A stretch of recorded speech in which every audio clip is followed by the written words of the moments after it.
मृत्यु के देवता यमराज का वध कर दिया गया था। जी हाँ, उस दिन मौत को खुद अपनी मौत देखनी पड़ी थी और उनका वध करने वाले कोई और नहीं बल्कि स्वयं कालों के काल महाकाल थे। सिर्फ अपने एक 16 साल के नन्हे भक्त को बचाने के लिए महादेव ने यमराज की छाती पर ऐसी लात मारी कि यमराज के प्राण निकल गए। कहानी शुरू होती है महान शिव भक्त ऋषि मृकंडु और उनकी पत्नी मरुदवती से। सब कुछ था उनके पास, लेकिन एक ही दुख था, संतान का न होना। उन्होंने शिवजी की कठोर तपस्या की। भोलेनाथ प्रसन्न हुए, लेकिन उन्होंने एक कठिन शर्त रख दी। उन्होंने पूछा, तुम्हें कैसा बेटा चाहिए?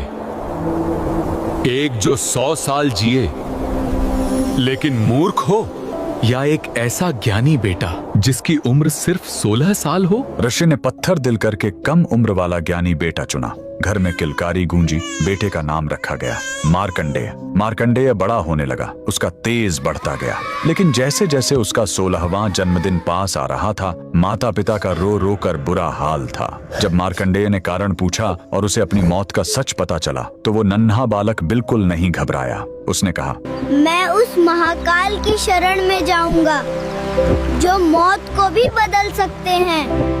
वह घर छोड़कर एक पवित्र और सुंदर नदी के किनारे आ गया।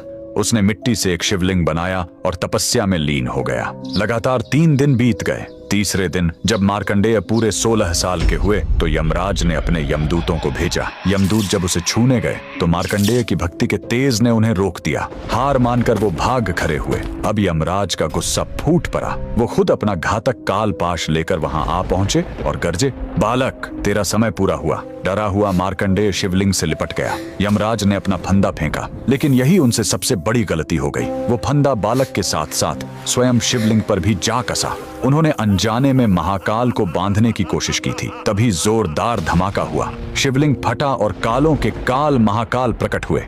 उन्होंने गरज कर कहा, मूर्ख, तूने मेरे भक्त पर वार करने की हिम्मत कैसे की? महाकाल ने एक जोरदार लात यमराज की छाती पर मारी और अपने त्रिशूल से वहीं यमराज का वध कर दिया। उस पल दुनिया से मौत खत्म हो गई। शिवजी ने मार्कंडेय को अमर होने का वरदान दिया। बाद में सृष्टि का संतुलन बनाए रखने के लिए उन्होंने यमराज को भी वापस जिंदा किया, लेकिन इस चेतावनी के साथ कि वो शिव भक्तों से दूर रहेंगे। उस महाशक्तिशाली महादेव के लिए कमेंट में हर हर महादेव जरूर लिखें।